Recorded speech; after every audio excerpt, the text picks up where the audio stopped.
Finally, thank you, Hashem.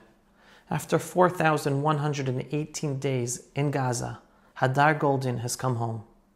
After 11 years, 3 months, and 8 days, 4,118 total days of cruelty, silence, and moral hypocrisy, Israel now has the body and remains of Lieutenant Hadar Goldin, who was held by Hamas all this time. Hadar was killed and kidnapped by Hamas terrorists during a ceasefire in Rafiah, Gaza in 2014. Since that day, his family, true heroes of the Jewish people, have fought not for deals or for concessions, but for justice. They refused to call for the release of terrorists. They refused to demand any price in order to get their son's body back. Instead, they demanded that Israel stand tall, that we punish Hamas, that we stop rewarding evil with aid and comfort, and that we stop treating terrorists like peace partners. Hamas would only receive aid if they return Hadar's body.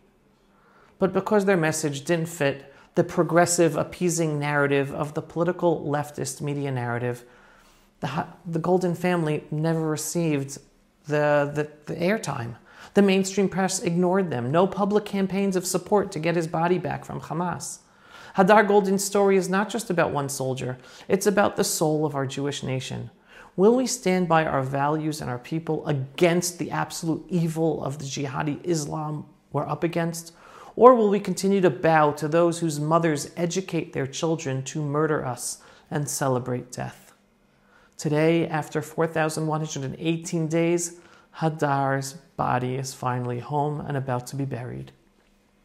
May his memory be a blessing, and may his return awaken our people to the strength, justice, and unity that must define the Jewish people forever. Now I want to share another important lesson connected to Hadar Goldin. After Lieutenant Hadar Goldin was killed by Hamas in a terror tunnel in Rafah, Gaza, and dragged into that terror tunnel further by Hamas in 2014, one IDF officer, Colonel Ophir Winter, led a swift and decisive counterattack against Hamas in Gaza, in Rafiah. He captured all of Rafiah within hours. He did what the IDF was supposed to do, fight to win and defeat the enemy. Hamas was defeated in that city. But instead, the IDF pulled out, and they didn't honor Ophir Winter. The IDF senior command punished him. No medal, no promotion. Instead, they began a campaign to remove him from senior positions and neutered him from being able to influence the army.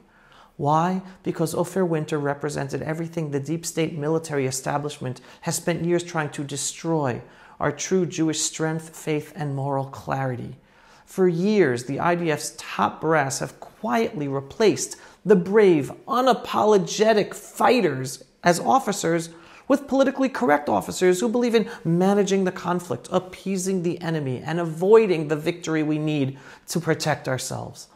That's how October 7th, 2023 happened. That's why our people were unprepared, because for decades our military and legal leadership rewarded weakness and appeasement and punished strength.